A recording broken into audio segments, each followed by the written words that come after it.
जय भगवान physics online में हार्दिक स्वागत। હવે આપણે ભણે લાસ્ટમાં વક્રીભવન વિશે માહિતી જોઈ। એમાં વક્રીભવનાંક નામની રાશિ, તો વાત એવી હતી વક્રીભવનાંક એટલે તો એવું કીધું હતું કે વક્રીભવનનું માપ દર્શાવતો અંક એને વક્રીભવનાંક, આ કોઈ વ્યાખ્યા નથી પણ યાદ રાખવા માટે। હવે એમાં વક્રીભવનાંકના પ્રકાર બે છે, સાપેક્ષ વક્રીભવનાંક અને નિરપેક્ષ વક્રીભવનાંક। સાપેક્ષ એટલે સરખામણી વાળો, એક માધ્યમની બીજા માધ્યમ સાથે અથવા બીજા માધ્યમની પહેલા સાથે।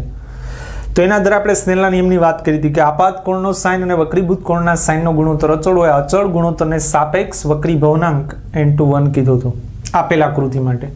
આપાત કિરણે લંબ સાથે બનાવેલો ખૂણો એટલે આપાત કોણ, વક્રીભૂત કિરણે લંબ સાથે બનાવેલો ખૂણો એટલે વક્રીભૂત કોણ। વક્રીભવનની વ્યાખ્યા આપણી પાસે ક્લિયર છે। આ બે માધ્યમ છે,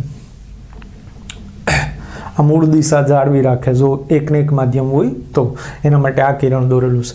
એવી જ રીતે ઉલટું લખવું હોય તો sin r upon sin i તો સામે થઈ જાય n1 એને વંચાય કેમ, માધ્યમ 1 નો માધ્યમ 2 ની સાપેક્ષ વક્રીભવનાંક। આના પરથી આ બંને સમીકરણો પરથી આપણે એવું જોઈ શકીએ કે આ બંને એકબીજાના વ્યસ્ત સંબંધમાં છે, એટલે કે n21 is equal to 1 upon n12 આવું લખી શકીએ। હવે જવું આપણે નિરપેક્ષ વક્રીભવનાંક। નિરપેક્ષ વક્રીભવનાંકની વ્યાખ્યા આપણી ટેક્સ્ટ બુકમાં નથી અથવા એની કોઈ વાત નથી, પણ આ રજૂઆત તમે અગાઉના ધોરણ 10માં જોઈ લીધું। મતલબ નિરપેક્ષ વક્રીભવનાંકને આપણે n વડે દર્શાવાય, શૂન્યાવકાશની ઝડપના છેદમાં માધ્યમની ઝડપ અથવા શૂન્યાવકાશની ઝડપ અને માધ્યમની ઝડપના ગુણોત્તરને પ્રકાશની નિરપેક્ષ વક્રીભવનાંક n વડે દર્શાવાય। તેનું સૂત્ર ખરેખર c ના છેદમાં v। આપેલા બે માધ્યમોમાં આપણે એવી વાત થઈ હતી કે આપેલા બે માધ્યમોમાં વક્રીભવનાંકનું મૂલ્ય ખરેખર સાપેક્ષ વક્રીભવનાંકનું મૂલ્ય આંતર સપાટીના લાક્ષણિકતા બતાવે। આંતર સપાટી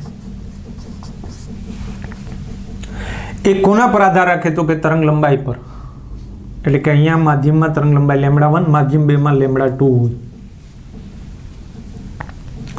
ખરેખર એને ઝડપ સાથે સંબંધ જોઈએ તો v1 થશે અહીંયા અને ઇન્ટુ આવૃત્તિ f, અહીંયા v2 થશે ઇઝ ઇક્વલ ટુ λ2f। આ પણ વાત થઈ હતી કે આવૃત્તિ ઉદ્ગમનો ગુણ છે ન બદલાય, તરંગ લંબાઈ બદલાય એક માધ્યમમાંથી બીજા માધ્યમમાં। એ લાક્ષણિકતાને કારણે જ આપણને ઘટના જોવા મળે વક્રીભવન, અને એના આધારે જ આપણને રાશિ મળે વક્રીભવનાંક। હવે નિરપેક્ષ વક્રીભવનાંક, સપોઝ આપણે કોઈ પૂછે કે માધ્યમ 1 નો પોતાનો વક્રીભવનાંક કેટલો, તેના માટે અલગ અલગ રજૂ કરીએ। ધારો કે આ માધ્યમ 1 છે, આપણે ધાર્યું તો પાણી, એ પાણીની સરખામણી શૂન્યાવકાશ સાથે કરવાની, મતલબ કે રેફરન્સ માધ્યમ તરીકે શૂન્યાવકાશ માધ્યમ લેવાનું। તો શૂન્યાવકાશમાં ઝડપ કેટલી c, માધ્યમ 1 માં ઝડપ કેટલી તો કે v1, તો માધ્યમ 1 નો વક્રીભવનાંક n1 ઇઝ ઇક્વલ ટુ સૂત્ર થશે c ના છેદમાં v1। આ સૂત્ર મુજબ શૂન્યાવકાશમાં ધારો કે આપાત કિરણ હોય, અહીંયા સપાટીને દોરેલો લંબ રાખીએ તો આ તરફ નમે, આપાત કિરણ, આ વક્રીભૂત કિરણ, અહીંયા માર્ગ દિશા બદલી એટલે ઘટના કઈ બની, વક્રીભવન। વક્રીભવનની ઘટનામાં આપણને માધ્યમ 1 માટે વક્રીભવનાંક ડિફાઇન કરવું હોય તો આ સૂત્ર થાય n1 is equal to c ના છેદમાં v1। એવી જ રીતે માધ્યમ 2 માટે વાત કરવી હોય તો માધ્યમ 2 ની સરખામણી રેફરન્સ તરીકે શૂન્યાવકાશ સાથે કરવાની। કે ભાઈ આપણે ક્યારેક હવા તરીકે પણ હાલે હો,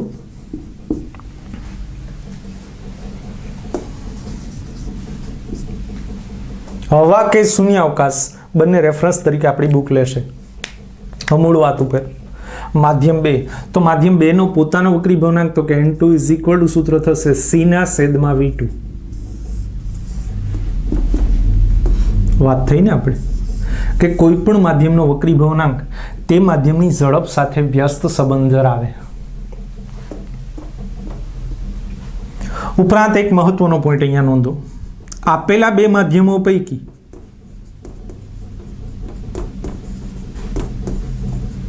આપેલા બે માધ્યમો પૈકી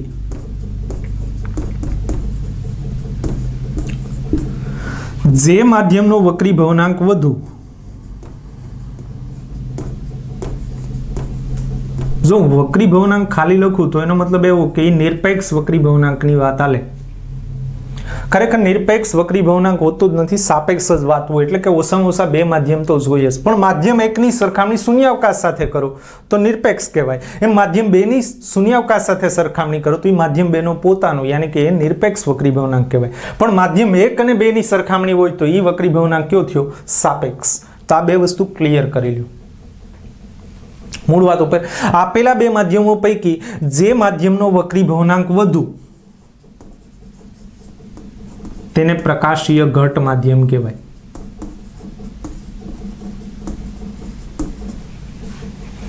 તે માધ્યમ કેવું? પ્રકાશીય ઘટ. અને આપેલા માધ્યમનો બે માધ્યમો પૈકી આ પહેલો પોઈન્ટ. બીજો પોઈન્ટ, માધ્યમનો વક્રીભવનાંક ઓછો તેને પ્રકાશીય પાતળું માધ્યમ કહેવાય.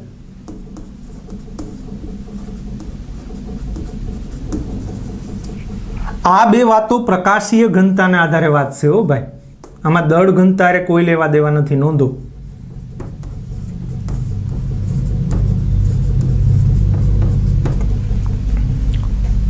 સપોઝ આ પાણી છે તો પાણીનો વક્રીભવનાંક પોતાનો એટલે કે માધ્યમ એક N1 એનો વક્રીભવનાંક લગભગ 1.33 ની આસપાસ હોય. અને આ કાચ છે તો કાચનો વક્રીભવનાંક N2 એ તકરીબન 1.5 ની આજુબાજુ હોય. તો આ બે માધ્યમો પૈકી કોનો વધુ છે? તો કે માધ્યમ 2 નો 1.5. વક્રીભવનાંક રાશિને એકમ ન હોય, સમાન રાશિનો ગુણોત્તર, ઝડપ અપોન ઝડપ. C એટલે તમે જાણો છો શૂન્યાવકાશમાં ઝડપ C 3 × 10⁸. MS ધોની -1. ક્યારેક બુક હવા લે એવું કેમ ને શૂન્યાવકાશ લે? ખરેખર શૂન્યાવકાશનો પોતાનો વક્રીભવનાંક રેફરન્સ તરીકે N01 ગણવામાં આવે. જ્યારે હવાનો વક્રીભવનાંક સમથિંગ એટલો છે એર લગભગ 1.0003. એટલે એવું અનુમાન કરી શકીએ કે હવાનો વક્રીભવનાંક લગભગ શૂન્યાવકાશના વક્રીભવનાંકની નજીક છે. એટલે આપણે ક્યારેક હવાને બદલે શૂન્યાવકાશ અથવા શૂન્યાવકાશને બદલે હવા, તો આ બંનેમાં વક્રીભવનાંક એક ગણીશું. મતલબ કે એની સરખામણી થાય કોઈ પણ માધ્યમની હવા સાથે કે શૂન્યાવકાશ સાથે સરખામણી થાય તો તેને તે માધ્યમનો કયો વક્રીભવનાંક કહેવાય? નિરપેક્ષ. તો આથી માહિતી આપણા માટે. મૂળ વાત ઉપર આવીએ કે આ બે માધ્યમોમાં કોનો વક્રીભવનાંક વધુ છે? તો કે ભાઈ કાચનો. કેટલો? 1.5. એટલે કે એ માધ્યમ પ્રકાશીય ઘટ થયું. પાણીનો વક્રીભવનાંક ઓછો છે, મતલબ કે એ પ્રકાશીય પાતળું માધ્યમ થયું. આ વાત પ્રકાશીય ઘનતાને આધારે થઈ. અહીંયા દળ ઘનતા સાથે લેવા દેવા નથી. આપણે ટેક્સ્ટ બુકમાં તમે વક્રીભવની ઘટના રીડ કરશો ને તો આ સાપેક્ષ વક્રીભવનાંક ડિફાઇન થયા બાદ આ પોઈન્ટ તો આપેલો જ નથી, તો ત્યાં વાતો કરેલી છે ઘટ અને પાતળાની. આપેલા બે માધ્યમો પૈકી જેનો વક્રીભવનાંક વધુ એવું કીધું એને પ્રકાશીય ઘટ માધ્યમ, અને જેનો ઓછો એને પ્રકાશીય પાતળું માધ્યમ કહેવાય. એના પછી એક નોંધ આપી કે દળ ઘનતા સાથે આને લેવા દેવા નથી. દળ ઘનતા એટલે ઘનતા બરાબર દળ ભાંગ્યા કદ. જે માધ્યમ ઘટ હોય, જેમ કે દૂધ ઘટ અને પાણી પાતળું, એ કોના આધારે વાતો કરીએ? દળ ઘનતાના આધારે. એ વાત અહીંયા નથી ભાઈ, યાદ રાખજો. એટલે પ્રકાશીય ઘનતા અને દળ ઘનતા એ બે અલગ વાત છે. અહીંયા પ્રકાશીય ઘટ અને પ્રકાશીય પાતળું બંને અલગ વાત છે. તો હવે મૂળ વાત ઉપર આવીએ. હવે આપણે એક વાત જોઈતી કે ભાઈ આપણું જે વક્રીભૂત કિરણ છે એ લંબ તરફ આવશે કે લંબથી દૂર જશે? લંબ તરફ આવશે કે લંબથી દૂર જશે? એના માટે જરા વાતો કરવી. તો મૂળ વાત ઉપર આવીએ.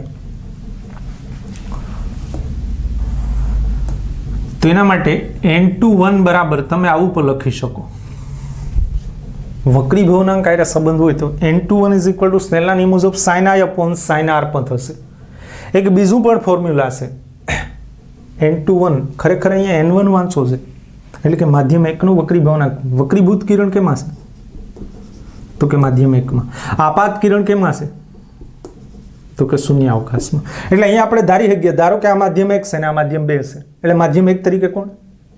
શૂન્યાવકાશ. અને માધ્યમ 2 તરીકે કોણ? માધ્યમ 1 અહીંયાનું જે લીધું તે. તો ઝડપના ફોર્મમાં N21 લખવું હોય તો કઈ રીતે લખી શકીએ? કઈ રીતે રજૂ કરી શકીએ? અથવા n1 તો રજૂ થઈ ગયું C/V1. તો ઝડપને આધારે અથવા n21 ને વક્રી ભવનાંકના સ્વરૂપમાં રજૂ કરવું હોય તો બીજું સૂત્ર પણ અહીંયા યાદ રાખજો, n2/n1. ટૂંકમાં સાપેક્ષ વક્રી ભવનાંક ને નિરપેક્ષ વક્રી ભવનાંક સાથે આવો સંબંધ થાય, n21 = n2/n1. અને બીજી રીતે n2 ની કિંમત તમે શું એડ કરી શકો? C/V2.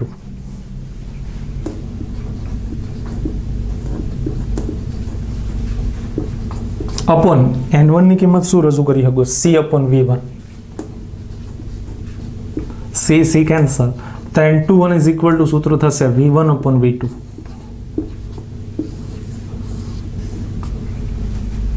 મતલબ કે n21 માધ્યમ 2 નો વક્રી ભવનાંક 1 ની સાપેક્ષ જોતો હોય તો ઝડપને આધારે પણ ગણી શકાય. માધ્યમ 1 ની ઝડપ અને માધ્યમ 2 ની ઝડપના ગુણોત્તરને માધ્યમ 2 ની સાપેક્ષ માધ્યમ 1 ની સાપેક્ષ વક્રી ભવનાંક તરીકે રજૂ કરી શકાય. એવી જ રીતે તમારે n12 રજૂ કરવું હોય તો n12 નું સૂત્ર n1/n2. તો n12 ને ઝડપના ફોર્મમાં રજૂ કરવું હોય તો C/V1 ના છેદમાં C/V2. C કેન્સલ, છેદનો છેદ અંશમાં, તો n12 થશે આપણી પાસે V2/V1. એક આ પણ ફોર્મ્યુલા થાય n12 નો, એક આ પણ થશે. હવે આના આધારે સ્નેલનો નિયમ જોઈએ જરા, આ બંનેને સરખાવીએ. ધારો કે નામ રાખીએ આ સમીકરણ નંબર આપણું 1 ને આ સમીકરણ નંબર 2. 1 અને 2 પરથી બીજું સમીકરણ શેનું છે? તો કે સાપેક્ષ વક્રી ભવનાંક અને નિરપેક્ષ વક્રી ભવનાંકનો સંબંધ. તો 1 અને 2 પરથી બંનેને સરખાવ તો સ્નેલનો નિયમ કઈ રીતે રજૂ થાય? તો કે sin I/sin R બરાબર n2/n1. n1 sin I બરાબર n2 sin R.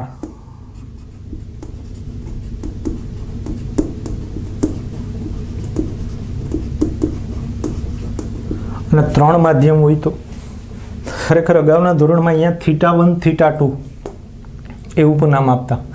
માધ્યમ 1 માં જે ખૂણો હોય નામ θ1, માધ્યમ 2 માં જે ખૂણો હોય નામ θ2. હજી ત્રીજું માધ્યમ હોય તો, એટલે ઘણા બધા માધ્યમો દ્વારા થતું વક્રીભવન જોવું હોય તો આગળ આવે તો n1 sin θ1 બરાબર n2 sin θ2 બરાબર n3 sin θ3.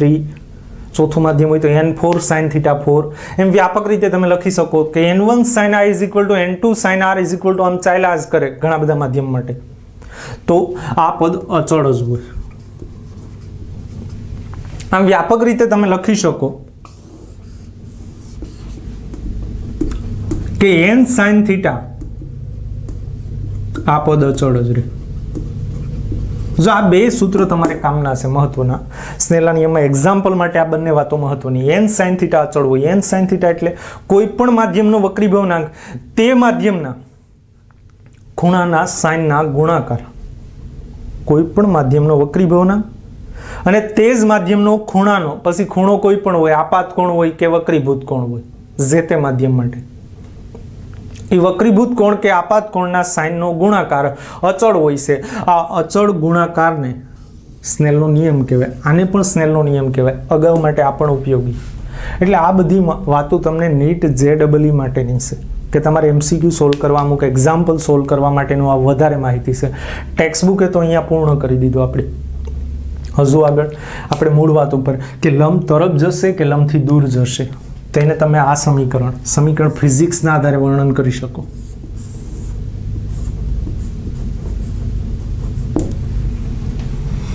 ફિઝિક્સના આધારે, ફિઝિક્સ પરથી કેસ 1, જો n2 ગ્રેટર ધેન n1 તો અંશ મોટો છેદ નાનો. તો અહીંયા પણ જોઈ શકો અંશ મોટો છેદ નાનો, તો n21 ની કિંમત ગ્રેટર ધેન 1 હોય. એટલે કે n2 મોટા ધેન n1 હોય તો સામે પણ sin I મોટા ધેન sin R જ હોય. એટલે કે અંશ મોટો ને છેદ નાનો હોય. તેથી આપણે લખી શકીએ કે આપાત કોણ ઇઝ ગ્રેટર ધેન વક્રીભૂત કોણ. હવે આપાત કોણ વધુ હોય જે આપેલ આકૃતિમાં છે જ આમ તો, અને વક્રીભૂત કોણ નાનો હોય, કારણ કે આ ખૂણો આપાત કોણ થાય ને ગણિત મુજબ, કાતર સ્ટાઇલનો ખૂણો, આ ખૂણો ને આ ખૂણો, જે આ બ્લેક લાઇનિંગ. જ્યારે એના કરતા તો આ વક્રીભૂત કોણ કેવો થયો? નાનો. મતલબ કે પાતળા માધ્યમમાંથી ઘટ માધ્યમમાં આવ્યું. જોઈજો N2 વધારે છે એટલે આ ઘટ માધ્યમ થયું ને આ કેવું થયું? પાતળું. પાતળામાંથી ઘટ માધ્યમમાં આવે તો આપાત કોણ કરતા વક્રીભૂત કોણ નાનો હોય. મતલબ કે આપણું વક્રીભૂત કિરણ લંબ તરફ વળે. એટલે ક્લિયર રાખો. તેથી વક્રીભૂત કિરણ લંબ તરફ અને ઉલટું હોય તો સરજી કેસ 2. જો N2 નાના દેન N1 તો તાનાથી ઉલટું. N2 ઓછો એટલે કે એ કેવું માધ્યમ? પાતળું. અને N1 વધારે એટલે એ કેવું માધ્યમ? ઘટ. તો આપેલ સમીકરણ પરથી N21 ની કિંમત લેસ ધેન 1 થાય. લેસ ધેન 1 એટલે N2 નાના N1 મોટા, તો જ એની કિંમત 1 કરતાં નાની, અને 1 કરતાં નાની હોય તો સામે પણ એવું જ હોય, અંશ નાનો છેદ મોટો. તેથી આપણે લખી શકીએ I આપાત કોણ નાનો હોય કોના કરતાં? વક્રીભૂત કોણ કરતાં. થોડું ગાણિતિક રીતે સમજીએ તો. તેથી વક્રીભૂત કિરણ લંબથી દૂર જાય.